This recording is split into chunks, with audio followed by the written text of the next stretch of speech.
محکمہ صحت کے اعداد و شمار کے مطابق ملک بھر میں کورونا کے 1,68,063 نئے معاملے سامنے آئے۔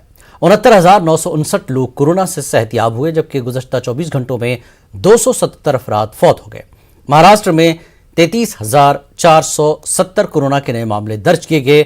صرف ممبئی میں 13,648 لوگ کورونا سے متاثر ہوئے، جبکہ 8 لوگوں کی موت ہوئی اور 29,671 لوگ صحت یاب ہوئے ہیں۔ مہاراشٹر میں اومیکرون کے 1,247 معاملے درج کیے گئے۔ مغربی بنگال میں 19,286 کورونا کے نئے معاملوں کی نشاندہی ہوئی۔ 8,187 لوگوں نے کورونا کو مات دی، جبکہ 16 لوگوں کی موت ہو گئی۔ تمل ناڈو میں 13,990 مثبت معاملے پائے گئے، وہیں 2,547 لوگوں کی صحت یاب ہونے کی خبر ہے، جبکہ گزشتہ 24 گھنٹوں میں 11 لوگوں کی موت واقع ہو گئی ہے۔ اور وہیں کیرل میں تقریباً 6,000 کورونا کے نئے معاملے سامنے آئے ہیں۔ کورونا سے حفاظت کے لیے احتیاطی اقدامات اختیار کرنے کی حکومت کی جانب سے لگاتار اپیل کی جا رہی ہے۔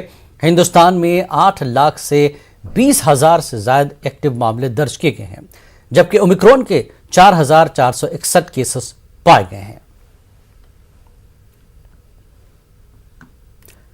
دہلی NCR میں کام